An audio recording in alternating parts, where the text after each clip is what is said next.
இனிய காலை வணக்கங்கள் மற்றும் ஒரு காலை பொழுதில் சந்திப்பதில் மகிழ்ச்சி. பத்திரிகைகள் ஓர் பார்வை பகுதியின் ஊடாக இன்றைய நாள் 13ஆம் திகதி 3ஆம் மாதம் 2021ஆம் ஆண்டு சனிக்கிழமை. இந்த நாளும் இனிய நாளாக அமைந்திருக்க எல்லோருக்கும் பொதுவான இறைவனை பிரார்த்தித்துக் கொண்டு இன்றைய நிகழ்ச்சிகளுக்குள் செல்லலாம். இன்றைய பத்திரிகைகளை பொறுத்த வரைக்கும் யாழ்குடா நாட்டிலிருந்து வெளிவரக்கூடிய அனைத்து பிராந்திய பத்திரிகைகளும் நம்மிடையே இருக்கிறது. அந்த வகையில் ஈழநாடு பத்திரிகையை பொறுத்த வரைக்கும் முதல் கட்ட செய்திகளாக முற்பக்க செய்திகளாக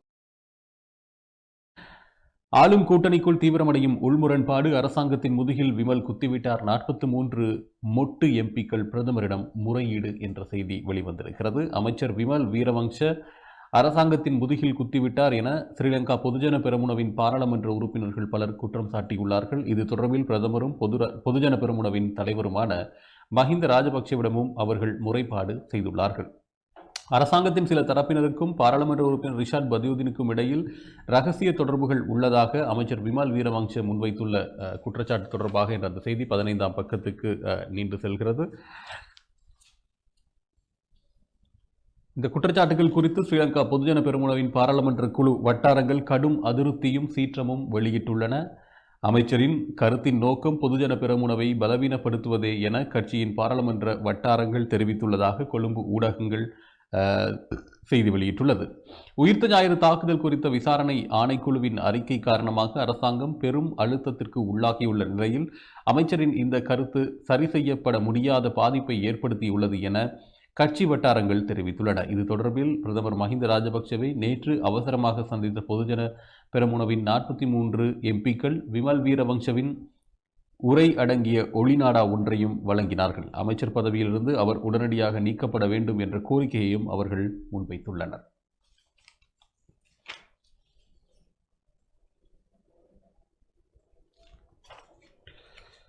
அதே நேரம் ஜெனீவா பிரேரணையை காத்திரமானதாக்குங்கள், பிரிட்டன் பிரதமரை வலியுறுத்தும் எதிர்க்கட்சி.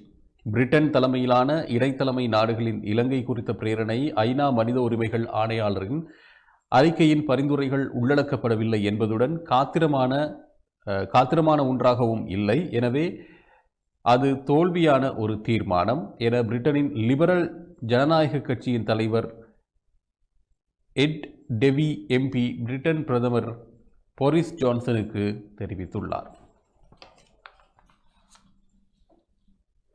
அவர் தனது கடிதத்தில் மேலும் தெரிவித்திருப்பதாவது: இலங்கையில் தமிழ் மக்களுக்கு எதிராக மேற்கொள்ளப்பட்ட மனித உரிமை மீறல்களுக்கு எதிராக காத்திரமான விசாரணை நடவடிக்கை ஒன்றை மேற்கொள்ள வேண்டும் என பிரிட்டனில் உள்ள பல தமிழ் அமைப்புகள் கோரிக்கை விடுத்து வருகின்றன.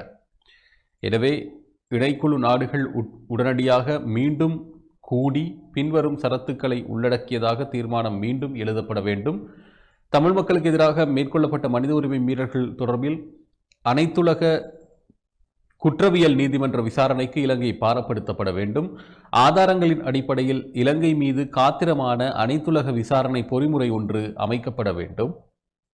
ஐநா மனித உரிமைகள் ஆணையாளரின் பரிந்துரைகள் தீர்மானத்தில் உள்ளடக்கப்பட வேண்டும். குறிப்பாக அனைத்துலக விசாரணை பொறிமுறை, இலங்கையில் உள்ள பொது அமைப்புகள் மற்றும் மனித உரிமை செயற்பாட்டாளர்கள் ஆகியோரின் பாதுகாப்புகள் உறுதிப்படுத்தப்பட வேண்டும் எனவும் அக்கடிதத்தில் தெரிவிக்கப்பட்டுள்ளது.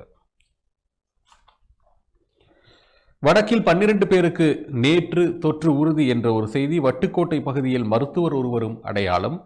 வடக்கு மாகாணத்தில் மேலும் 12 பேருக்கு கொரோனா தொற்று உள்ளமை நேற்று வெள்ளிக்கிழமை கண்டறியப்பட்டுள்ளது. அவர்களில் வட்டுக்கோட்டையில் மருத்துவர் உள்ளிட்ட 5 பேர் சங்கானை சுகாதார மருத்துவ அதிகாரி பிரிவில் கண்டறியப்பட்டுள்ளனர் என்று வடமாகாண சுகாதார சேவைகள் பணிப்பாளர் மருத்துவர் கேதீஸ்வரன் தெரிவித்துள்ளார்.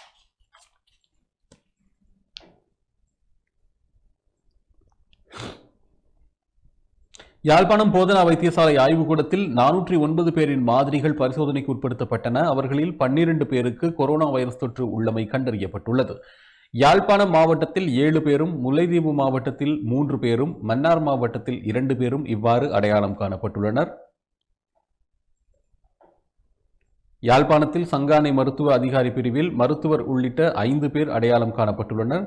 3 பேர் யாழ்ப்பாணம் சிறைச்சாலையிலிருந்து வீடு திரும்பிய நிலையில் சுய தனிமைப்படுத்தப்பட்டிருந்தவர்கள். அவர்களிடம் நேற்று முன்னெடுக்கப்பட்ட பரிசோதனையில் தொற்று உள்ளமை கண்டறியப்பட்டுள்ளது.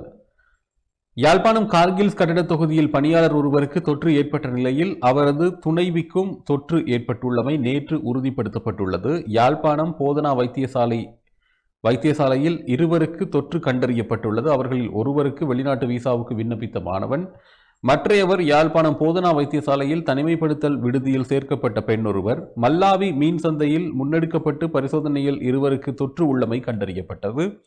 மேலும் முல்லைத்தீவு வைத்தியசாலையில் சேர்க்கப்பட்ட இராணுவ சிப்பாய் ஒருவருக்கு நேற்று தொற்று உள்ளமை கண்டறியப்பட்டுள்ளது. திருக்கேதீஸ்வரம் ஆலய மகா சிவராத்திரி திருவிழாவுக்கு கடை அமைத்தவர்களிடம் முன்னெடுக்கப்பட்ட பரிசோதனையில் ஒருவருக்கு தொற்று உள்ளமை கண்டறியப்பட்டுள்ளது. மேலும் மன்னார் வீதி சீரமைப்பு பணியில் ஈடுபடும் பணியாளர் ஒருவருக்கு தொற்று உள்ளமை கண்டறியப்பட்டுள்ளது என்று வடமாகாண சுகாதார சேவைகள் பணிப்பாளர் தெரிவித்துள்ளார்.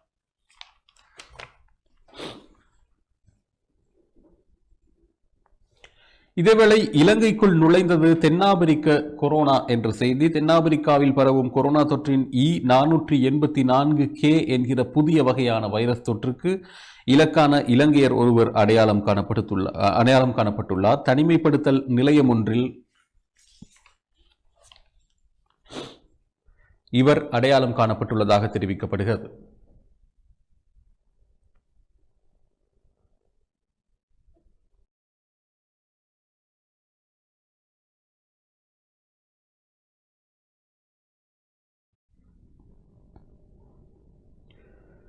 மேலும் இந்த வகையிலான வைரஸ் தற்சமயம் தென்னாப்பிரிக்க நாட்டில் பரவி வருகின்றதாக கூறப்படுகிறது. குறித்த நபர் தன்சானியாவில் இருந்து நாடு திரும்பியுள்ளார் என செய்திகள் வெளியாகியுள்ளது.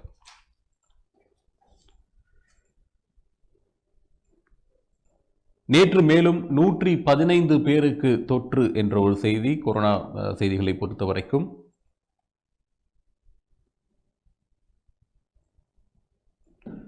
நாட்டில் நேற்று மாலை மேலும் 115 கொரோனா தொற்றாளர்கள் அடையாளம் காணப்பட்டுள்ளனர் என்ற செய்தியை வெளியிடப்பட்டிருக்கிறது. தேசிய தொற்று நோயியல் பிரிவு இவ்வாறு தெரிவிக்கிறது. இதனால் கொரோனா தொற்றால் பாதிக்கப்பட்டவர்களின் மொத்த எண்ணிக்கை 87,104 அதிகரித்துள்ளது. அதன் அடிப்படையில் கொரோனா தொற்றில் இருந்து குணமடைந்து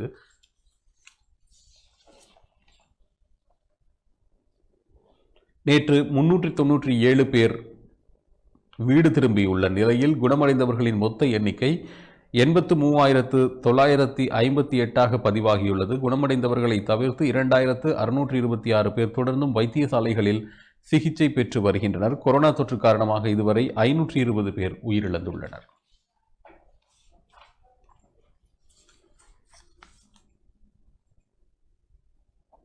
நாமலை தனிமைப்படுத்துக என்ற ஒரு செய்தி வெளியிடப்பட்டிருக்கிறது. துபாயில் இருந்து நாடு திரும்ப உள்ள விளையாட்டுத்துறை அமைச்சர் நாமல் ராஜபக்சே தனிமைப்படுத்தல் நடவடிக்கைக்கு உட்படுத்தப்படுவார் என தாம் எதிர்பார்ப்பதாக பொது சுகாதார பரிசோதகர்கள் சங்க தலைவர் உப்புல் ரோஹன தெரிவித்துள்ளார். அவர் மேலும் தெரிவிக்கையில், வெளிநாடு சென்றுள்ள அமைச்சர் நாமல் ராஜபக்சே 14 நாட்கள் தனிமைப்படுத்தலுக்கு உட்படுத்திக் கொள்வதன்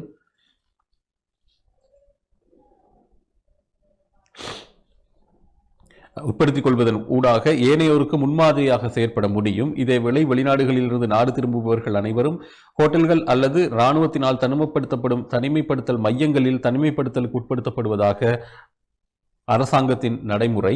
அந்த வகையில் அவ்வாறான நடைமுறைகள் அரசியல்வாதிகளும் பின்பற்ற வேண்டியது அவசியமாகும். மாறாக விதிமுறைகளை மீறி செயற்பட முயற்சித்தால் பொதுமக்கள் அரசாங்கத்தின் மீதுள்ள நம்பிக்கையை இழக்க நேரிடும் எனவும் தெரிவித்தார்.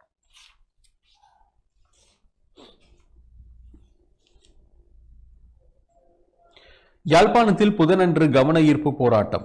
சர்வதேச குற்றவியல் நீதிமன்றில் இலங்கையை நிறுத்துமாறு கோரி இலங்கையை சர்வதேச குற்றவியல் நீதிமன்றத்தில் நிறுத்தக் கோரி மாபெரும் கவன ஈர்ப்பு போராட்டம் ஒன்று எதிர்வரும் 17ஆம் தேதி புதன்கிழமை யாழ்ப்பாணத்தில் முன்னெடுக்கப்பட உள்ளது. இந்த நீதிக்கான போராட்டத்தில் தமிழ் பேசும் மக்கள் அனைவரும் கலந்து கொண்டு போராட்டத்துக்கு வலுச்சேர்க்க வேண்டும் என வடக்கு கிழக்கு பல்கலைக்கழகங்களைச் சேர்ந்த மாணவர்கள் கோரிக்கை விடுத்துள்ளனர். ஐக்கிய நாடுகள் சபையின் மனித உரிமைகள் கூட்டத்தொடர் இடம்பெற்று வரும் இக்காலப்பகுதியில் தமிழர்களுக்கு எதிராக இலங்கையில் நடந்தேறிய இன அழிப்புகளுக்கு நீதி கோரி சர்வதேசத்தின் கவனத்தை ஈர்க்கும் வகையில் மதகுருக்கள், பல்கலைக்கழக மாணவர்கள், காணாமலாக்கப்பட்டவர்களின் உறவுகள், சிவில் அமைப்புகள் இணைந்து வடக்கு கிழக்கு மாகாணங்களில் தொடர்ச்சியாக போராட்டங்களை முன்னெடுத்துக் கொண்டு வருகின்றனர்.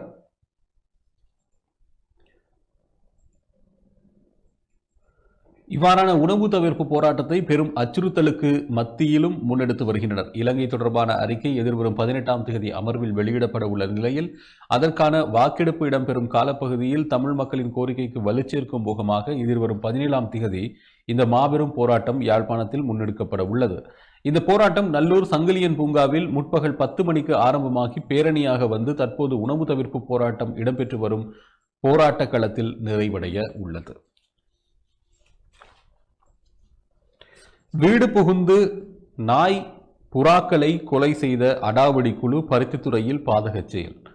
பருத்தித்துறை சுப்பர் மடத்தில் உள்ள வீடு ஒன்றுக்குள் புகுந்த கும்பல் வளர்ப்பு நாய் மற்றும் புறாக்களை அடித்து கொலை செய்தும் பெறுமதியான பொருள்களை தாக்கியும் அட்டூழியத்தில் ஈடுபட்டுவிட்டு தப்பியுள்ளது. வீட்டில் உள்ளவர்கள் சிவராத்திரி வழிபாட்டுக்காக நேற்று முன்தினம் இரவு ஆலயத்துக்கு சென்றிருந்த நிலையில் இந்த பாதகச் செயலை கும்பல் நடாத்தியுள்ளது. வீட்டில் மூவர் வசிக்கின்றனர். அவர்கள் மூவரும் நேற்று முன்தினம் இரவு ஆலயத்துக்கு சென்றுள்ளனர். அதிகாலை திரும்பிய போது அங்கு சேதமாகியிருந்தமையை அவதானித்தனர்.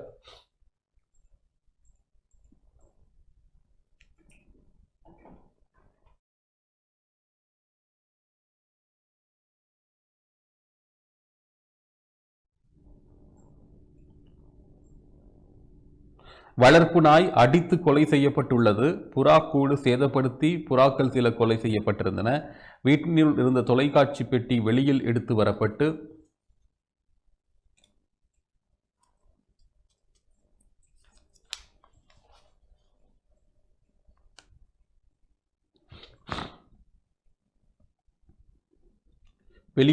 வரப்பட்டு தாக்கி சேதப்பட்டிருந்தது. பெறுமதியான பொருள்களும் அடித்து சேதப்படுத்தப்பட்டிருந்தன. தொலைக்காட்சி பெட்டி இருந்த ராக்கை தீ வைத்து சேதப்படுத்தப்பட்டிருந்தது என்று விசாரணையில் தெரிவிக்கப்பட்டதாக போலீசார் கூறினர். சம்பவம் தொடர்பில் பருத்தித்துறை போலீசாருக்கு முறைப்பாடு செய்யப்பட்டது. சம்பவம் இடம்பெற்ற வீட்டில் போலீசார் விசாரணைகளை முன்னெடுத்திருந்தனர். இந்த படுபாதக செயலுக்கான பின்னணி தொடர்பில் கண்டறியப்படவில்லை என்று யாழ்ப்பாணம் போலீசார் தெரிவித்துள்ளனர்.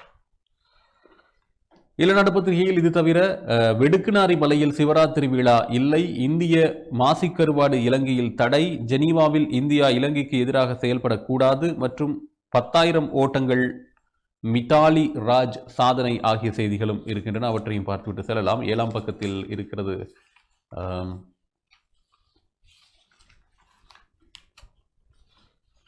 கெடுபிடிகள் காரணமாக வெடுக்குநாரி மலையில் சிவராத்திரி விழா இல்லை. பல்வேறு கெடுபிடிகள் காரணமாக வவுனியா வெடுக்குநாரி மலை ஆதிலிங்கேஸ்வரர் ஆலயத்தில் இம்முறை சிவராத்திரி விழா இடம்பெறவில்லை. நெடுங்கேணி வெடுக்குநாரி மலை ஆதிலிங்கேஸ்வரர் ஆலயம் மற்றும் அதனை அண்டியுள்ள பகுதிகள் தொல்பொருள் திணைக்களத்துக்கு கீழ் உள்ளதாக தெரிவித்து அந்த திணைக்களம் மற்றும் போலீசாரால் 2 வழக்குகள் வவுனியா நீதிமன்றத்தில் தாக்கல் செய்யப்பட்டு இடம்பெற்று வரும் நிலையில் அதனைத் தொடர்ந்து ஆலயத்தில் வழிபாடுகளை மேற்கொள்வதற்கும் பல்வேறு தடைகள் ஏற்படுத்தப்பட்டிருந்தன. இந்நிலையில் போலீசார் மற்றும் தொல்பொருள் திணைக்களத்தின் கெடுபிடிகள் காரணமாக இம்முறை சிவராத்திரி தின விசேட பூஜைகள் எவையும் வெடுக்குநாரி மலையில் இடம்பெறவில்லை. எனினும் பொதுமக்கள் சென்று வழிபாட்டில் ஈடுபட்டனர்.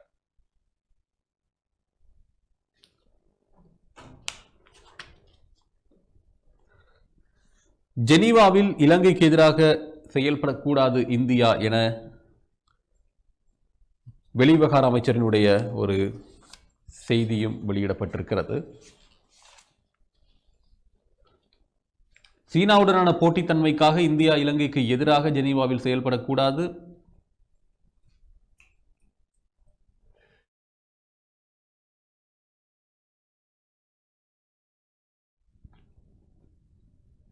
இந்தியாவுக்கும் சீனாவுக்கும் இடையிலான போட்டித்தன்மையை இந்தியா ஜெனீவா விவகாரத்தில் இலங்கைக்கு எதிராக வெளிப்படுத்தக்கூடாது என லங்கா சமசமாஜ கட்சியின் தலைவர் பாராளுமன்ற உறுப்பினர் திசவித்தாரண தெரிவித்துள்ளார் என்ற அந்த செய்தியும் 10ஆம் பக்கத்தில் இருக்கிறது. தொடர்ந்து செய்திகளை பார்க்கலாம் ஒரு விளம்பர இடைவேளைக்கு பிறகு.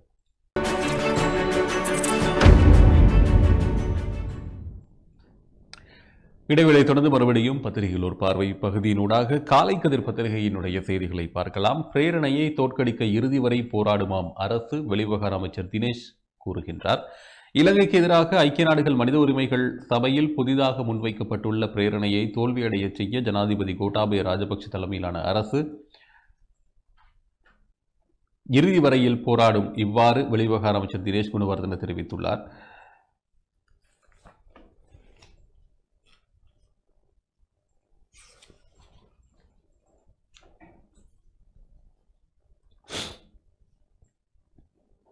வாக்குரிமையுள்ள 15 நாடுகள் இதுவரை இலங்கையை ஆதரிக்கும் வகையிலும் பிரேரணையை தோற்கடிக்கும் நோக்குடன் உள்ளன. சில நாடுகள் நடுநிலை வகிக்கும் நிலைப்பாட்டில் உள்ளன. அந்த நாடுகளையும் பிரேரணைக்கு எதிராக வாக்களிக்குமாறு நாம் கோரி வருகின்றோம்.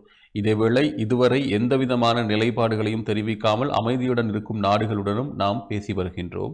இலங்கை மீது திட்டமிட்ட வகையில் பொய் குற்றச்சாட்டுக்களை முன்வைத்து தயாரிக்கப்பட்டுள்ள பிரேரணையை தோற்கடிக்க வேண்டும் என்பதில் நாம் உறுதியாக இருக்கின்றோம். இம்முறை இலங்கைக்கு அதிக நாடுகள் ஆதரவு வழங்கும் என்ற நம்பிக்கை இன்னமும் எம்மிடம் உள்ளது என்றும் பொறுத்திருந்து பார்ப்போம் என்றும் தெரிவித்திருந்தார்.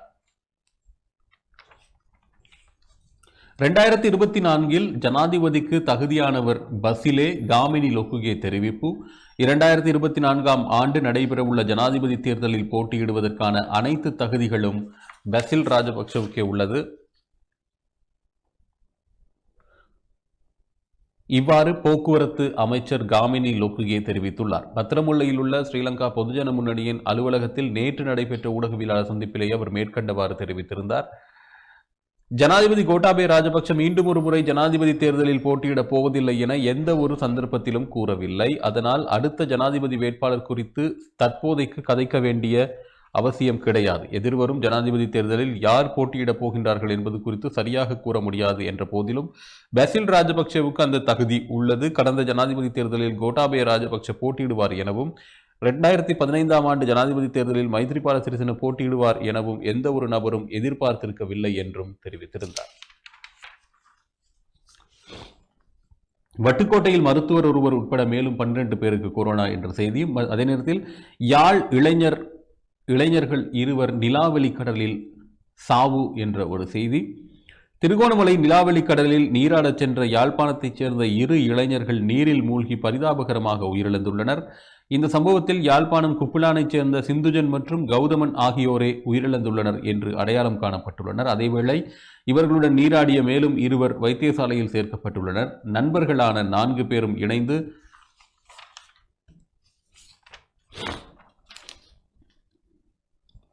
சிவராத்திரி நாளான நேற்று முன்தினம் திருக்கோணேஸ்வரம் ஆலயத்துக்கு சென்ற பின்னர் நேற்று மதியம் நிலாவெளி கடற்கரையில் நீராடச் சென்ற வேளையிலேயே இந்த அனர்த்தத்தில் சிக்கியுள்ளனர். வவுனியா ஆடை தொழிற்சாலையில் மேலும் 5 பேருக்கு கொரோனா உறுதி. வவுனியா கண்டி வீதியில் அமைந்துள்ள பிரபல ஆடை தொழிற்சாலையில் பணியாற்றுபவர்கள் 5 பேர் உட்பட 6 பேருக்கு நேற்றிரவு கொரோனா வைரஸ் தொற்று உறுதி செய்யப்பட்டுள்ளது. குறித்த ஆடை தொழிற்சாலையில் பணியாற்றும் சிலர் கடந்த சில நாட்களாக கொரோனா தொற்றாளர்களாக அடையாளம் காணப்பட்டதை அடுத்து அவர்களுடன்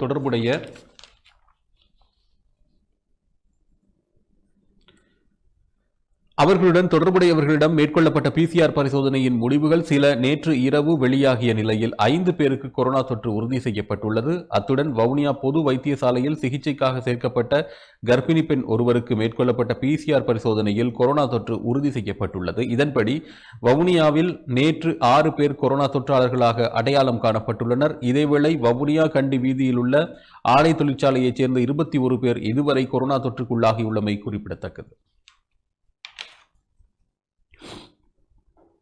மன்னாரில் யானை தாக்கி வயோதிபர் பரிதாப மரணம். மன்னார் தேத்தாவடி மேய்ச்சல் தரவை பகுதியில் மாடு மேய்த்துக் கொண்டிருந்த வயோதிபர் ஒருவர் யானை தாக்கியதில் பரிதாபகரமாக உயிரிழந்துள்ளார்.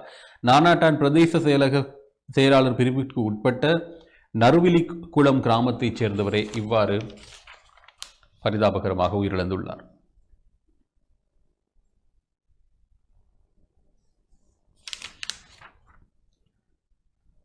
வீடு புகுந்து நாய் புறாக்களை கொலை செய்த மர்ம கும்பல் பருத்தித்துறையில் பாதகச் செயல் என்ற அந்த செய்தியும் வெளியிடப்பட்டிருக்கிறது. காலை கதிர் பத்திரிகையில் புகைப்படத்துடன் அந்த செய்தி வெளியிடப்பட்டிருக்கிறது. பருத்தித்துறை சூப்பர் மடத்தில் உள்ள வீடு ஒன்றுக்குள் புகுந்த மர்ம கும்பல் வளர்ப்பு நாய் மற்றும் புறாக்களை அடித்து கொலை செய்து பெறுமதியான பொருட்களை தாக்கியும் அட்டூழியத்தில் ஈடுபட்டு தப்பித்து உள்ளது. வீட்டில் உள்ளவர்கள் சிவராத்திரி வழிபாட்டுக்காக நேற்று முன்தினம் இரவு ஆலயத்திற்கு சென்றிருந்த நிலையில் இந்த சம்பவம் இடம்பெற்றுள்ளது. இன்னும் மேலதிக செய்திகளை தாங்கி காலை கதிர் பத்திரிகை செய்திகளை வெளியிட்டிருக்கிறது. மேலதிக செய்திகளையும் நீங்கள் பார்க்கலாம். அடுத்து வலம்புரி பத்திரிகையினுடைய செய்திகளை பொறுத்தவரைக்கும் தமிழரின் பிரச்சனையை தீர்க்க இந்தியா உதவ வேண்டும். இந்திய தூதுவர் கோபாலிடம் இந்து மத தலைவர்கள் கோரிக்கை. தமிழ் மக்களின் பிரச்சினைகளை வெகு விரைவில் தீர்க்கப்பட வேண்டும், அதற்கு இந்தியா உதவி செய்ய வேண்டும் என இலங்கைக்கான இந்திய தூதுவர் கோபால் பாக்லேயிடம் இந்து மத தலைவர்கள் கோரிக்கை விடுத்துள்ளனர்.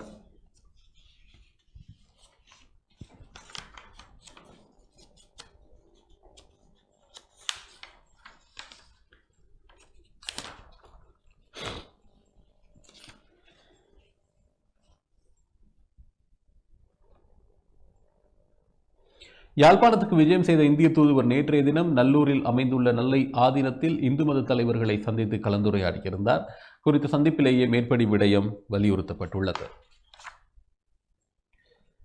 தென்னாப்பிரிக்காவில் பரவும் புதிய வகை கொரோனா இலங்கையில் கண்டுபிடிப்பு. தென்னாப்பிரிக்காவில் பரவும் புதிய வகை COVID-19 வைரஸ் B1351 தொற்றுக்குள்ளான ஒருவர் முதல் தடவையாக இலங்கையில் இனங்காணப்பட்டிருக்கிறார்.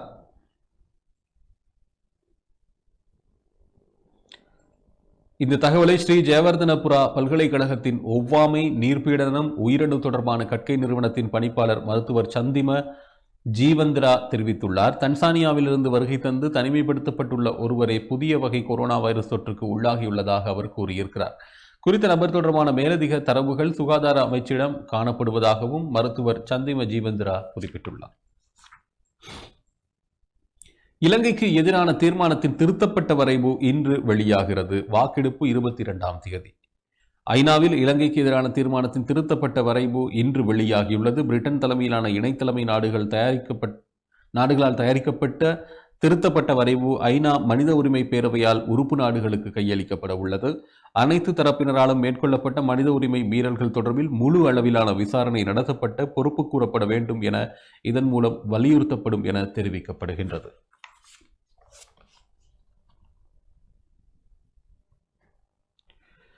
இதனைவிட பிரித்தானியாவினால் முன்வைக்கப்பட்ட திருத்தமான ஐநா அறிக்கையாளர்களின் பரிந்துரைகள் நடைமுறைப்படுத்தப்பட வேண்டும் என்ற வாசகம் இணைக்கப்படவிருப்பதாக தெரிவிக்கப்படுகிறது. பல்வேறு நாடுகளின் ராஜதந்திரிகள் மற்றும் சிவில் அமைப்புகளின் பிரதிநிதிகளுடன் இடம்பெற்ற ஆலோசனைகளை அடுத்து புதிய பிரேரணைகளையும் உள்ளடக்கியதாக தீர்மானம் நேற்று இரவே இறுதியாக்கப்பட்டு விட்டதாகவும் தெரிவிக்கப்படுகிறது. பல்வேறு நாடுகளின் ராஜதந்திரிகள் மற்றும் சிவில் அமைப்புகளின் பிரதிநிதிகளுடன் இடம்பெற்ற ஆலோசனைகளை அடுத்து புதிய பிரேரணைகளையும் உள்ளடக்கியதாக தீர்மானம் நேற்று இரவே இறுதியாக்கப்பட்டு விட்டதாகவும் தெரிவிக்கப்படுகிறது. இது தொடர்பான வாக்கெடுப்பு எதிர்வரும் 22ஆம் தேதி இடம்பெறும் எனவும் பேரவை வட்டாரங்களிலிருந்து தெரிய வருகிறது.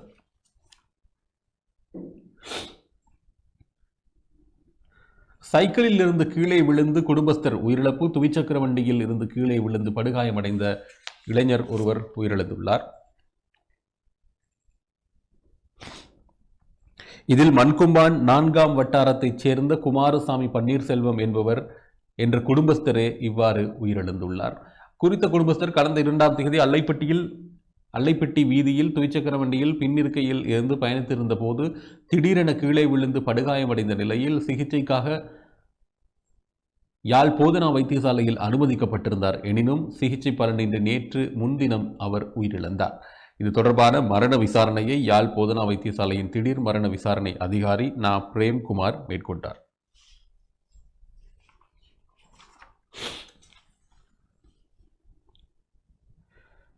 யாழைச் சேர்ந்த இளைஞன் திருமலையில் நீரில் மூழ்கி பலி. ஒருவர் காணாமல் போயுள்ளார். சிவராத்திரிக்கு சென்ற போது சம்பவம் என்ற செய்தியும் வெளியிடப்பட்டிருக்கிறது.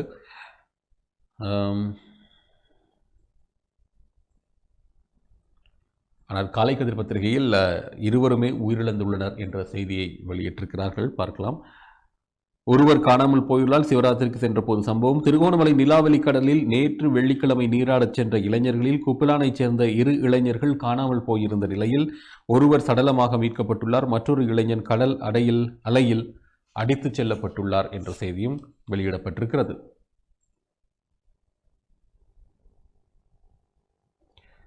யாழ்ப்பாணம் குப்பிலான் மற்றும் வேறு இடங்களைச் சேர்ந்த சில இளைஞர்கள் இணைந்து நேற்று முன்தினம் வியாழக்கிழமை சிவராத்திரி வழிபாட்டிற்காக திருக்கோணேஸ்வரம் ஆலயத்திற்கு மோட்டார் சைக்கிளில் சென்றுள்ளனர். இந்த நிலையில் நேற்றைய தினம் நிலாவெளி கடலில் குளிக்கச் சென்ற போது குறித்த சம்பவம் நடைபெற்றுள்ளது. குறித்த சம்பவத்தில் குப்பிலான் தெற்கை பிறப்பிடமாக கொண்டவரும் புன்னாலைக்கட்டுவான் தெற்கை வசிப்பிடமாக கொண்ட என் கௌதமன் 21 வயது என்பவரே சடலமாக மீட்கப்பட்டுள்ளார். குப்புலான் வடக்கைச் சேர்ந்த சிவச்சந்திரன் சிந்துஜன் என்ற இளைஞனே காணாமற் போயுள்ளார். இதேவேளை உயிரிழந்த இளைஞரின் சடலம் திருகோணமலை பொது வைத்தியசாலைக்கு நேற்று இரவு கொண்டு செல்லப்பட்டுள்ளது. மேற்படி சம்பவம் தொடர்பில் குச்சவெளி போலீசார் விசாரணைகளை முன்னெடுத்துள்ளமை இங்கு குறிப்பிடத்தக்கது. யாழில் விஸ்வரூபம் எடுக்கும் கொரோனா 11 நாட்களில் மாத்திரம் 101 பேருக்கு தொற்று உறுதி. யாழ் மாவட்டத்தில் கொரோனா தொற்று பரவும் வேகம் அதிகரித்துள்ள நிலையில் கடந்த 11 நாட்களில் மாத்திரம் 101 பேருக்கு தொற்று உறுதி செய்யப்பட்டிருப்பதாக வடமாகாண சுகாதார சேவைகள் திணைக்கள பணிப்பாளர் கேதீஸ்வரன் தெரிவித்துள்ளார். யாழ் மாவட்ட செயலகத்தில் நேற்று நடைபெற்ற கூட்டத்தில் கலந்து கொண்டு கருத்து தெரிவிக்கும் போதே இவ்வாறு அவர் தெரிவித்துள்ளார். இது தொடர்பில் மேலும் தெரிவிக்கையில், யாழ் மாவட்டத்தில் இந்த ஆண்டின் மார்ச் மாதத்தின் முதல் 11 நாட்களில் மட்டும் 101 கொரோனா தொற்றாளர்கள் இனம் காணப்பட்டுள்ளனர். எதிர்வரும் நாட்களில் இங்கு இந்நோய் நிலைமையானது தீவிரமடையும் எனவும் எதிர்பார்க்கப்படுகிறது. எனவே பொதுமக்கள் அனைவரும் தேவையற்ற ஒன்றுகூடல்கள், விழாக்கள், பயணங்களை தவிர்ப்பதுடன் கொரோனா தடுப்பு சுகாதார நடைமுறைகளை இறுக்கமாக பின்பற்றுமாறு கேட்டுக்கொள்ளப்படுகின்றார்கள் என இந்த கூட்டத்தின் பின்னர் வடமாகாண சுகாதார சேவைகள் பணிப்பாளர் கேதீஸ்வரன் தெரிவித்திருந்தார். இந்நடைமுறைகளானது சரியாக பின்பற்றப்படாத நிலையில் கொரோனா பரவல் தீவிரமடையும் என அஞ்சப்படுவதாகவும் அவர் கூறியுள்ளார்.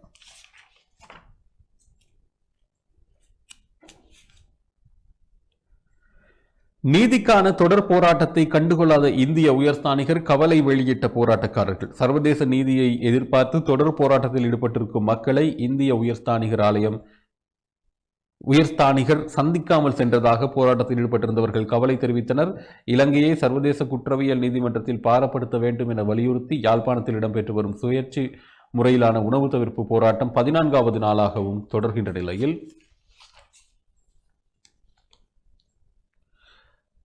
நீதி வேண்டிய இந்த போராட்டம் நல்லூர் நல்லையாதீனம் முன்பாக யாழ்ப்பாணம் மற்றும் கிழக்கு பல்கலைக்கழக மாணவர்களால் ஆரம்பிக்கப்பட்டு தொடர்ந்து இடம்பெற்று வருகிறது.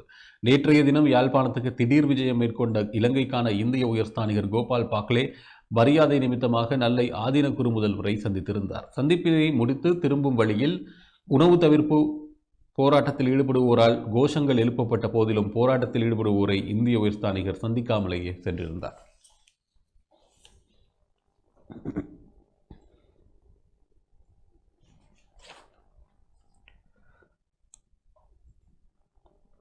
இது தவிர இலங்கையை சர்வதேச நீதிமன்றத்தில் நிறுத்தக் கோரி யாழில் மாபெரும் கவனஈர்ப்பு போராட்டம் என்ற செய்தி, ஏற்கனவே பார்த்த செய்தி மற்றும் மோட்டார் சைக்கிள் விபத்தில் படுகாயமடைந்த குடும்பஸ்தர் பலி, காட்டு யானை தாக்கியதில் வயோதிபர் உயிரிழப்பு, மாடு மேய்த்துக் கொண்டிருந்த போது மன்னாரில் சம்பவம் என்ற செய்தியும் வெளியிடப்பட்டிருக்கிறது. இது வலம்புரி பத்திரிகை வெளியிட்டிருக்கக்கூடிய செய்தி.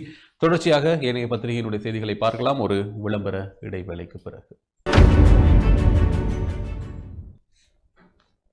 இடைவெளி தொடர்ந்து மறுபடியும் பத்திரிகையில் ஒரு பார்வை பகுதியினூடாக உதயன் பத்திரிகையில் வெளியிடப்பட்டிருக்கக்கூடிய செய்திகளை பார்க்கலாம். தமிழர்களுக்கு நீதி கோரி 17 அன்று யாழில் பேரணி, இலங்கையை சர்வதேச குற்றவியல் நீதிமன்றத்தில் நிறுத்த வலியுறுத்தி யாழ்ப்பாணத்தில் எதிர்வரும் 17ஆம் தேதி சனிக்கிழமை 17ஆம் தேதி புதன்கிழமை பெரும் கவனஈர்ப்பு பேரணி ஒன்று முன்னெடுக்கப்பட உள்ளது. 17ஆம் தேதி புதன்கிழமை பெரும் கவனஈர்ப்பு பேரணி ஒன்று முன்னெடுக்கப்பட உள்ளது. இந்த போராட்டத்தில் தமிழ் பேசும் மக்கள் அனைவரும் கலந்து கொண்டு வலுச்சேர்க்க வேண்டும் என்று வடக்கு கிழக்கு பல்கலைக்கழகங்களைச் சேர்ந்த மாணவர்கள் கோரிக்கை விடுத்துள்ளனர்.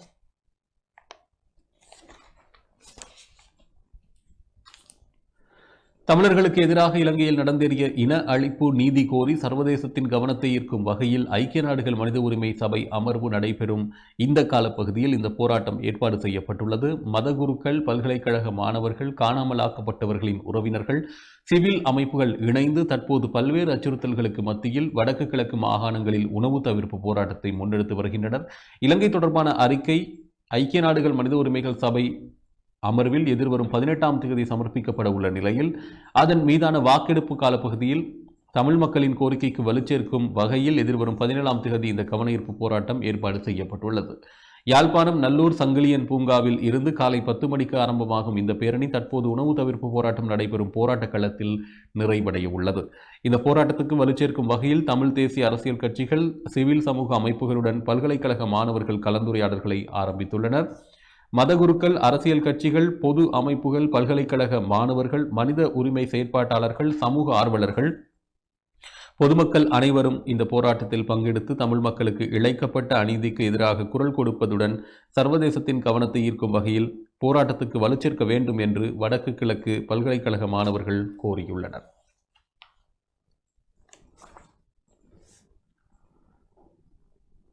கனதியாகவே இருக்கிறது ஐநா சபையின் அறிக்கை, சம்பந்தன் சான்றிதழ் என்ற ஒரு செய்தி.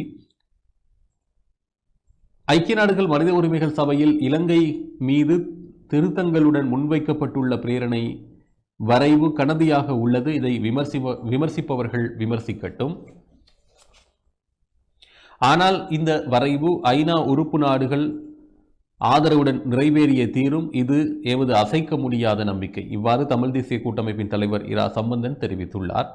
ஐநா மனித உரிமைகள் சபையில் இலங்கை தொடர்பாக முன்வைக்கப்பட்டுள்ள சூழலில் கூட்டமைப்பின் பங்காளி கட்சிகளே அதனை ஏற்றுக்கொள்ளவில்லை. ஆனால் இந்த வரைவை நிறைவேற்ற உறுப்பு நாடுகள் ஆதரவு வழங்க வேண்டும் என்று அவர் அனுப்பிய கடிதம் தொடர்பில் கேட்டபோதே மேற்கண்டவாறு அவர் கூறியுள்ளார். அவர் மேலும் தெரிவித்ததாவது: வடக்கு கிழக்கு தமிழ் மக்கள் எதிர்நோக்கும் அடிப்படை பிரச்சனைகள் மற்றும் அரச படைகளால் தமிழ் மக்கள் மீது இழைக்கப்பட்ட கொடூரங்கள் ஆகியவற்றுக்கு தீர்வு காணும் வகையில் ஐநா பிரேரணையின் புதிய வரைவில் பரிந்துரைகள் முன்மொழியப்பட்டுள்ளன. பிரிட்டன் தலைமையில் முன்வைக்கப்பட்டுள்ள இந்த பிரேரணைக்கு பல நாடுகளும் ஆதரவு வழங்க முன்வந்துள்ளன. பல நாடுகளின் தூதுவர்களுடன் நாம் பேச்சுவார்த்தைகளை நடத்தி பிரேரணைக்கு ஆதரவு வழங்குமாறு கோரியுள்ளோம். அதேவேளை பிரேரணைக்கு ஐநா உறுப்புரிமை நாடுகளின் ஆதரவை கோரி பகிரங்க அறிக்கை ஒன்றையும் நாம் வெளியிட்டுள்ளோம். எனவே இந்த வரைவு உறுப்புரிமை நாடுகளின் ஆதரவுடன் நிறைவேறிய தீரும். இது எமக்கு அசைக்க முடியாத நம்பிக்கை என்று சம்பந்தன் தெரிவித்தார் என்று அந்த செய்தி நிறைவடைகிறது.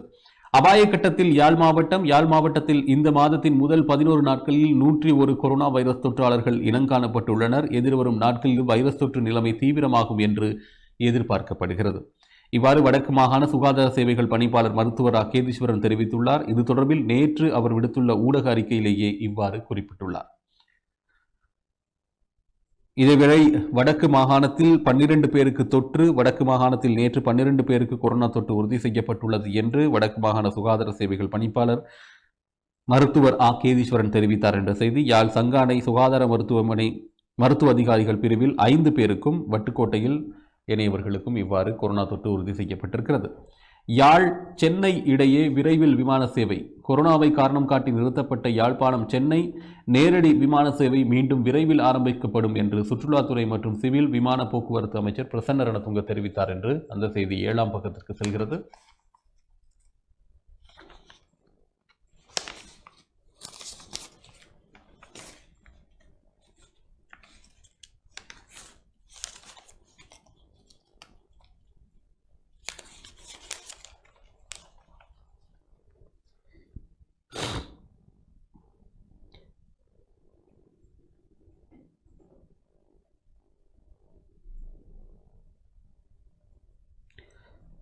மன்னார் மாவட்டத்தின் மடு புனித தேவாலயத்தில் இந்திய அரசின் 300 மில்லியன் ரூபாய் நிதி உதவியில் அமைக்கப்படும் யாத்ரீகர் மடத்துக்கான ஆரம்ப நிகழ்வு நேற்று முன்தினம் நடைபெற்றது. இந்த நிகழ்வில் இலங்கைக்கான இந்திய தூதுவர் கோபால் பாக்லேயும் கலந்து கொண்டிருந்தார். பலாலி விமான நிலையத்தை சர்வதேச விமான நிலையமாக தரம் உயர்த்துவதற்கு இந்தியா உதவ முன்வந்திருந்தது. கடந்த நல்லாட்சி அரசின் காலத்தில் மிக நீண்ட இழுபறியின் பின்னர் யாழ்ப்பாணம் சர்வதேச விமான நிலையம் திறந்து வைக்கப்பட்டிருந்தது. யாழ்ப்பாணம் விமான நிலையத்தில் இருந்து சென்னைக்கு மாத்திரம் நேரடி விமான சேவைகள் நடைபெற்று வந்தன. கட்டுநாயக்கவில் அறவிடப்படும் கட்டணத்தை விட அதிகளவான கட்டணம் யாழ்ப்பாண விமான நிலையத்தில் அறவிடப்படுகிறது எனவும் குறைந்த அளவிலான பொதிகளை அனுமதிக்கப்படுகிறது எனவும் குற்றம் சுமத்தப்பட்டு வந்தது. யாழ்ப்பாணம் விமான நிலையத்தை தொடர்ந்து மேம்படுத்தி இயக்குவதற்கான எத்தனம் அரசிடம் இல்லை என்றும் அதன் காரணமாகவே இவ்வாறான நிலைமை நீடிக்கப்பட்ட வண்ணம் காணப்படுகின்றது எனவும் குற்றச்சாட்டுகள் எழுந்திருந்த சூழலில் கடந்த ஆண்டு கொரோனா தொற்றை காரணமாக காட்டி சகல விமான நிலையங்களும் மூடப்பட்டன. இந்நிலையில் யாழ்ப்பாணம் சர்வதேச விமான நிலையம் மூடப்பட்டது. தற்போது நாட்டின் ஏனைய விமான நிலையங்கள் திறக்கப்பட்ட போதும் யாழ்ப்பாணம் சர்வதேச விமான நிலையம் திறக்கப்படவில்லை. அதனை நிரந்தரமாக மூடுவதற்கான முயற்சிகள் எடுக்கப்பட்டு வருகின்றன என தமிழ் தேசிய கூட்டமைப்பு தெரிவித்திருந்தது. எனவே இந்த விமான நிலையத்தை மீண்டும் இயக்குவது இந்தியா அழுத்தம் கொடுக்க வேண்டும் எனவும் வலியுறுத்தியிருந்தது. இவ்வாறானதொரு சூழலிலேயே இந்திய தூதுவர் முன்பாக யாழ்ப்பாண விமான நிலையத்திலிருந்து சென்னைக்கு நேரடி விமான சேவை மிக விரைவில் இடம்பெறும் என்று அமைச்சர் பிரசன்ன ரணதுங்க தெரிவித்துள்ளார்.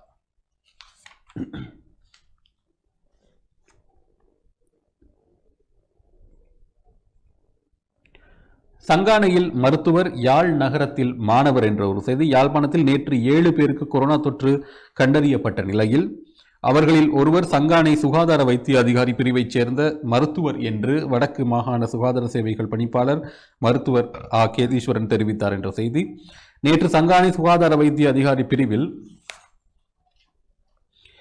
7 பேருக்கு தொற்று உறுதி செய்யப்பட்டது. அவர்களில் ஒருவர் மருத்துவர், 3 சிறைச்சாலையில் இருந்து விடுவிக்கப்பட்ட வீடுகளில் தனிமைப்படுத்தப்பட்டிருந்தவர்கள், ஒருவர் தொற்றுடன் இனங்காணப்பட்ட கார்கில்ஸ் பணியாளர்களுடன் தொடர்பில் இருந்தவர், அதே நேரம் யாழ்ப்பாணம் போதனா மருத்துவமனைக்கு சென்ற வேளை PCR பரிசோதனைக்கு உட்படுத்தப்பட்டிருந்த 2 தொற்று உறுதி செய்யப்பட்டுள்ளது. தொற்றாளர்கள் 2 யாழ்ப்பாணம் நகர்ப்பகுதியைச் சேர்ந்தவர்கள். அவர்களில் ஒருவர் வெளிநாடு செல்வதற்காக நுழைவு விசாவுக்கு விண்ணப்பித்திருக்கும் மாணவர் ஆவார். மற்றையவர் கொரோனா தொற்று அறிகுறி காணப்பட்டதை அடுத்து மருத்துவமனைக்கு சென்றவர் ஆவார். இவர்களுடன் தொடர்புடையவர்கள் இனங்காணும் நடவடிக்கைகள் சுகாதார பிரிவினரால் முன்னெடுக்கப்பட்டு வருகிறது. இவர்களுக்கு எவ்வாறு தொற்று ஏற்பட்டது என்பது தொடர்பில் தெரியவில்லை என்றும் அந்த செய்தி செல்கிறது. தொடர்ச்சியாக செய்திகளை பார்க்கலாம் ஒரு இடைவேளைக்கு. இடைவெளி தொடர்ந்து மறுபடியும் பத்திரிகையில் ஒரு பார்வை பகுதியின் ஊடாக, நிகழ்ச்சியின் ஊடாக தினக்குரல் பத்திரிகையினுடைய யாழ் தினக்குரல் பத்திரிகை வெளியிட்டிருக்கக்கூடிய செய்திகள்.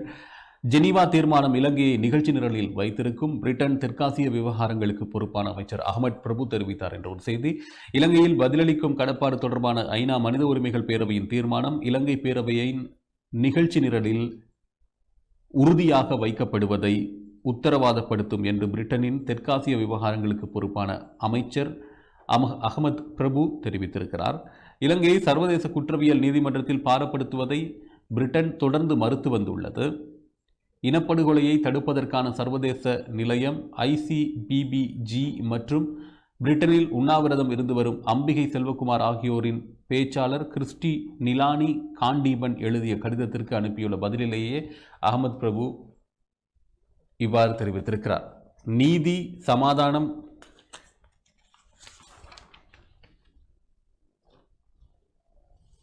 மற்றும் பொறுப்புணர்வை வென்றெடுப்பதில் பிரிட்டன் நீண்ட காலமாக முன்னுரிமை அளித்து வருகிறது என்று கூறியுள்ளார். பொறுப்புக்கூறலுக்கான முன்னேற்றமின்மை மற்றும் பரந்த அளவிலான மனித உரிமைகள் நிலைமையை பற்றிய எங்கள் கவலைகளை நாங்கள் எடுத்து உரைத்துள்ளோம் என்றும் குறிப்பிட்டுள்ளார். அவர் இலங்கையில் பொறுப்புக்கூறல் மற்றும் நல்லிணக்கத்தை ஏற்படுத்துவதற்கும் மனித உரிமைகள் பாதுகாப்பை உறுதி செய்வதற்கும் நாங்கள் தொடர்ந்தும் அழுத்தம் கொடுப்போம் என்றும் மேலும் தெரிவித்திருக்கிறார். ஐநா மனித உரிமைகள் பேரவையின் புதிய தீர்மானம் சகல மீறல்களுக்குமான விரிவான பதிலளிக்கும் நடவடிக்கைகளுக்கான முக்கியத்துவத்தை வலியுறுத்தும். இது எதிர்கால பொறுப்புக்கூறல் செயல்முறைகளை ஆதரிப்பதற்கான தகவல் மற்றும் ஆதாரங்களை ஒருங்கிணைத்தல், பாதுகாத்தல் மற்றும் பகுப்பாய்வு செய்வதற்கான மனித உரிமைகள் பேரவையின் உயர்ஸ்தானிகர் அலுவலகத்தின் ஆற்றலை வலுப்படுத்தும் என்றும் அவர் கூறியுள்ளார். எவ்வாறாயினும் இலங்கையின் நிலவரத்தை சர்வதேச குற்றவியல் நீதிமன்றத்துக்கு பிரிட்டன் பாரப்படுத்தாது என்றும் அமைச்சர் குறிப்பிட்டுள்ளார். இந்த நடவடிக்கைக்கு ஐநா பாதுகாப்பு சபை உறுப்பினர்களிடையே போதுமான ஆதரவு இருக்காது என்றும் குறிப்பிட்டுள்ள அவர், சர்வதேச குற்றவியல் நீதிமன்றத்திற்கு பாரப்படுத்துவதற்கோ பாதுகாப்பு சபையின் ஆதரவை வென்றெடுப்பதற்கோ அல்லது வீட்டோ செய்வதற்கோ தவறியமை இலங்கையில் பொறுப்புக்கூறலுக்கு இது உதவ மாட்டாது என்றும் அவர் கூறியுள்ளார். யாழில் மருத்துவர், மீன் வியாபாரி உள்ளிட்ட 7 பேருக்கு கொரோனா, வடக்கில் 12 பேருக்கு நேற்று தொற்று உறுதி என்ற செய்தி. வடக்கு மாகாணத்தில் மேலும் 12 பேருக்கு கொரோனா தொற்று உள்ளமை நேற்று வெள்ளிக்கிழமை கண்டறியப்பட்டுள்ளது. அவர்களில் வட்டுக்கோட்டையில் மருத்துவர் உள்ளிட்ட 5 பேர் சங்கானை சுகாதார மருத்துவ அதிகாரி பிரிவில் கண்டறியப்பட்டுள்ளனர் என்றும் வடக்கு மாகாண சுகாதார சேவைகள் பணிப்பாளர் மருத்துவர் கேதீஸ்வரன் தெரிவித்தார் என்ற செய்தி. யாழ்ப்பாணம் போதனா வைத்தியசாலை ஆய்வுக்கூடத்தில் 409 பேரின் மாதிரிகள் பரிசோதனைக்கு உட்படுத்தப்பட்டன. அவர்களில் 12 பேருக்கு கொரோனா தொற்று நேற்று உறுதி செய்யப்பட்டது என்ற அந்த செய்தி 2ஆம் பக்கத்துக்கு நீண்டு செல்கிறது. கொரோனாவுக்கு நேற்றும் 5 பலி. இலங்கையை நேற்றும் 5 கொரோனா மரணங்கள் பதிவாகின. இவற்றில் நாட்டில் பதிவான கொரோனா மரணங்களில் எண்ணிக்கை 525ஆக அதிகரித்துள்ளது. அக்கரைப்பற்று, மொரட்டுவை, வத்தளை, ராகமை, பொல்கசோவிட்ட பகுதிகளைச் சேர்ந்த 72, 75, 72, 65, 73 வயதான 3 ஆண்கள் 2 பெண்களின் மரணங்களே நேற்று அறிவிக்கப்பட்டன. இதேவேளை நேற்று மேலும் 291 பேருக்கு கொரோனா தொற்று உறுதி செய்யப்பட்டுள்ளதாக சுகாதார அமைச்சின் தொற்று நோயியல் பிரிவு தெரிவித்துள்ளது. இலங்கை மீதான தீர்மானம் தொடர்பில் பிரித்தானிய நாடாளுமன்றத்தில் விவாதம். இலங்கையின் நல்லிணக்கம், பொறுப்புக்கூறல் மற்றும் மனித உரிமைகள் தொடர்பான பிரித்தானியாவின் அர்ப்பணிப்பு குறித்து பிரித்தானிய நாடாளுமன்றத்தில் எதிர்வரும் 18ஆம் திகதி வியாழக்கிழமை விவாதம் நடத்தப்பட உள்ளது. பிரித்தானியா தலைமையிலான முன்னணி நாடுகள் சமர்ப்பித்துள்ள தீர்மானத்தின் மீது ஐநா மனித உரிமைகள் பேரவையில் இம்மாதம் வாக்களிப்பு இடம்பெற உள்ள நிலையில் இது குறித்து பிரித்தானிய நாடாளுமன்றத்தில் விவாதம் நடைபெற உள்ளது.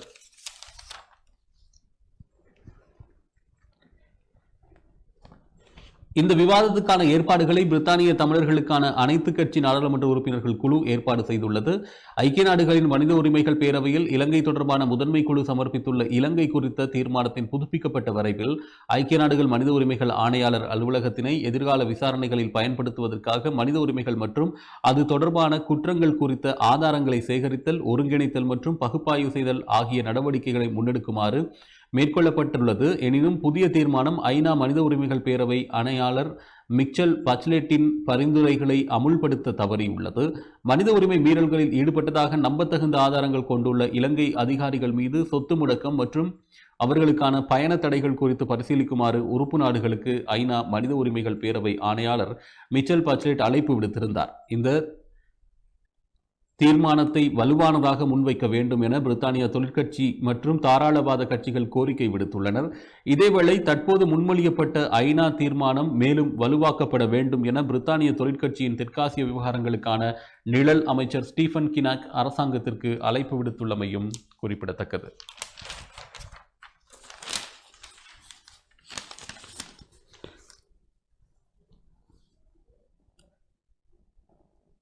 $1590 கோடி சீனி வரி மோசடி, நீதிமன்றம் சென்ற ஜேவிபி என்ற செய்தியும், அதனிடம் சீனி வரி குறைப்பால் சிறிதளவும் நஷ்டமில்லை, நிதியமைச்சின் செயலாளர் தெரிவித்தார் என்ற செய்தியும் வெளியிடப்பட்டிருக்கிறது.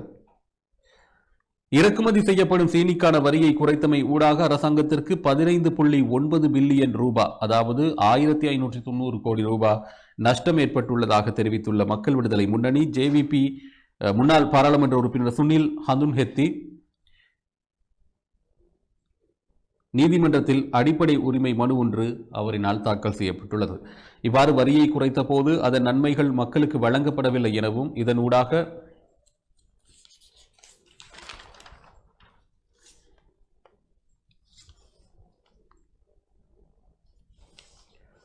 ஊழல் நடந்துள்ளதாகவும் இதன் மூலம் நாட்டு மக்களின் அடிப்படை உரிமை மீறப்பட்டுள்ளதாகவும் இதனுடன் தொடர்புடையவர்களுக்கு எதிராக சட்ட நடவடிக்கை எடுக்க உதவிடுமாறும் சுனில் ஹந்துன்ஹெத்தி மனுவின் ஊடாக நீதிமன்றத்தை கேட்டுக்கொண்டுள்ளார். சீனி வரியை குறைத்தமை ஊடாக அரசாங்கத்திற்கு 15.9 பில்லியன் ரூபாய் நஷ்டம் ஏற்பட்டுள்ளதாக நிதி அமைச்சினால் பாராளுமன்றத்தில் குறிப்பிடப்பட்டுள்ள விடயத்தை சுட்டிக்காட்டியே இந்த மனு தாக்கல் செய்யப்பட்டுள்ளது. மனுவின் பிரதிவாதிகளாக சட்டமா அதிபர் தப்புல டி லிவேரா, நிதியமைச்சரும் பிரதமருமான மஹிந்த ராஜபக்சே, ஜனாதிபதியின் செயலாளர் பி ஜெயசுந்தர, நிதியமைச்சின் செயலாளர் எஸ்ஆர் ஆட்டிகல, சத்தோச நிறுவனத்தின் முன்னாள் தலைவர் நூஷாட் பெரேரா, நுகர்வோர் அதிகார சபையின் தலைவர் சாந்த திசாநாயக்க மற்றும் சீனி இறக்குமதி நிறுவனத்தின் பணிப்பாளர் உள்ளிட்ட 9 பேரின் பெயர்கள் குறிப்பிடப்பட்டுள்ளன. சீனி இறக்குமதியின் போது கிலோ ஒன்றுக்கு அரசாங்கம் விதித்திருந்த $50 இறக்குமதி வரி 2020 அக்டோபர் 13ஆம் திகதி 25% குறைக்கப்பட்ட நிலையில் இந்த காலப்பகுதியில் வர்த்தகர் ஒருவர் பெருமளவு சீனியை இறக்குமதி செய்ததாகவும் அதன்படி அவர் அதிக வருமானத்தை பெற்ற போதும் வரி குறைப்பின் நன்மையை மக்களுக்கு பெற்றுக் கொடுக்காமையினால் 15.9 பில்லியன் ரூபாய் நஷ்டம் ஏற்பட்டுள்ளதாக அந்த மனுவில் சுட்டிக்காட்டப்பட்டுள்ளது. உயர்நீதிமன்றத்தில் மனுவை தாக்கல் செய்த பின்னர் ஊடகங்களுக்கு சுனில் ஹந்துன்ஹெத்தி கூறுகையில், மத்திய வங்கி பிணைமுறி மோசடியை விடவும் பெரிய மோசடியே சீனி வரியில் நடந்துள்ளது. மக்களுக்கு மானியங்களை வழங்குவதாக கூறி சீனிக்கான வரியை குறைத்து அந்த வரியின் நன்மையை மக்களுக்கு கொடுக்கவில்லை. அதன் நன்மை முழுமையாக அந்த வர்த்தகத்துடன் தொடர்புடையவர்களுக்கு கிடைக்க வாய்ப்பளிக்கப்பட்டுள்ளது. இதனால் மோசடிக்காரர்களுக்கு எதிராக சட்ட நடவடிக்கை எடுக்க உத்தரவிடுமாறு கோரி நாங்கள் இந்த மனுவை தாக்கல் செய்தோம் என்றும் தெரிவித்துள்ளார். இதேவேளை சீனி இறக்குமதிக்கான வரி குறைக்கப்பட்டமையினால் எவ்வித இழப்பும் அரசாங்கத்திற்கு ஏற்படவில்லை எனவும் இந்த விடயத்தில் 1.59 பில்லியன் நிதி இழப்பு ஏற்பட்டுள்ளதாக முன்வைக்கப்படும் குற்றச்சாட்டுகள் அடிப்படை ஆதாரமற்றவை என்றும் நிதி அமைச்சின் மற்றும் திரைசேரியின் செயலாளர் எஸ்ஆர் ஆட்டிகல தெரிவித்துள்ளார். நிதி அமைச்சில் வெள்ளிக்கிழமை நடைபெற்ற ஊடகவியலாளர் சந்திப்பிலே அவர் இவ்வாறு தெரிவித்துள்ளார். இதன்போது அவர் மேலும் தெரிவிக்கையில், அரச வரி கொள்கை தொடர்பில்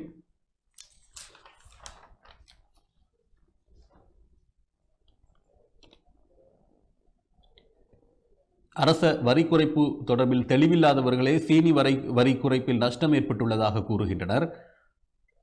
கடந்த வருடம் அக்டோபர் 13ஆம் தேதி 50 ரூபாவாக இருந்த சீனி இறக்குமதிக்கான வரி 25% குறைக்கப்பட்டது. அத்தருணத்தில் நாட்டில் அத்தியாவசிய பொருட்களின் விலைகள் அதிகமாக இருந்தமையால் அத்தீர்மானத்தை எடுக்க வேண்டிய சூழல் ஏற்பட்டிருந்தது. அப்போது சீனிக்கு மாத்திரமல்ல, வெங்காயம், பருப்பு, டின்மீன் உட்பட 6 அத்தியாவசிய பொருட்களுக்கும் இறக்குமதி வரி 25% குறைக்கப்பட்டிருந்தது. இந்நிலையில் சீனி இறக்குமதியால் அரசாங்கத்துக்கு 1.59 பில்லியன் இழப்பு ஏற்பட்டுள்ளதாக கூறுகின்றனர். அவ்வாறான எவ்வித இழப்பும் அரசாங்கத்துக்கு ஏற்படவில்லை. கடந்த அக்டோபர் 13ஆம் தேதி முதல் பிப்ரவரி 10ஆம் தேதி வரையான காலப்பகுதியில் 65,000 மெட்ரிக் டன் சீனியை இறக்குமதி செய்யப்பட்டுள்ளது. நாட்டில் தினமும் 55 மெட்ரிக் டன் சீனி நுகரப்படுகிறது. அக்டோபர் மாதம் 13ஆம் தேதி சீனி 1 கிலோவின் விலை 135 ரூபாயிலிருந்து ஆனால் இன்று 114 ரூபாயாக உள்ளது. வரி குறைப்பின் பயன் மக்களுக்கே சென்றடைந்துள்ளது. வரி குறைப்பின் மூலம் மக்களுக்கு குறைந்த விலையில் பொருட்கள் பெற்றுக் கொடுப்பதும் வாழ்க்கை செலவை குறைப்பதுமே அரசாங்கத்தின் பிரதான எதிர்பார்ப்பாகும். இதன்படி சீனி வரி குறைப்பின் நன்மைகள் மக்களுக்கு கிடைத்துள்ளன என்றும் தெரிவித்தார். யாழ் கலாசார மத்திய நிலையத்தை பராமரிக்க உதவ இந்தியா இணக்கம் என்ற செய்தி யாழ் மாநகர சபை முதல்வர் தெரிவிப்பு. இந்திய அரசினால் யாழ்ப்பாணத்தில் அமைத்து வழங்கப்பட்டுள்ள யாழ் கலாசார மத்திய நிலையத்தை சில காலங்களுக்கு பராமரிக்க உதவ இந்தியா இணக்கம் தெரிவித்துள்ளதாக யாழ் மாநகர முதல்வர் விஸ்வலிங்கம் மணிவண்ணன் தெரிவித்தார் என்ற செய்தி.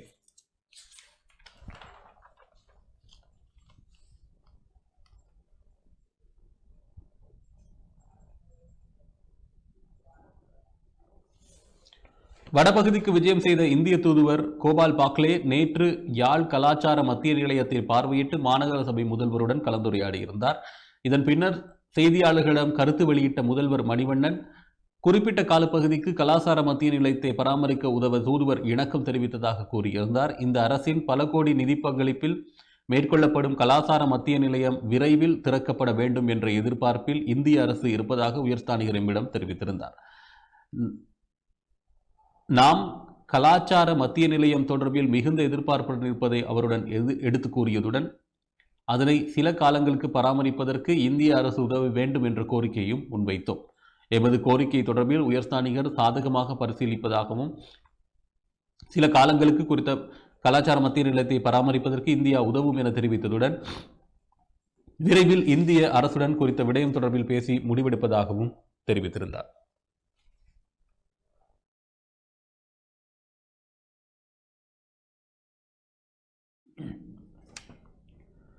தமிழ் மக்களுக்காக இந்திய அரசு அமைத்து வழங்கிய கலாச்சார மத்திய நிலையத்தினை தனித்துவத்தை யாழ் மாநகர சபை பாதுகாப்பதுடன் அதனை பராமரிக்க எடுக்க வேண்டிய எதிர்கால நடவடிக்கை தொடர்பிலும் கவனம் செலுத்துவதாக கூறியிருந்தார். அந்த செய்தியுடன் இன்றைய யாழ் குடாநாட்டிலிருந்து வெளிவந்திருக்கக்கூடிய பிராந்திய பத்திரிகை செய்திகளினுடைய பார்வை நிறைவடைகிறது. தொடர்ச்சியாக இணைந்தீர்கள். நன்றி, வணக்கம்.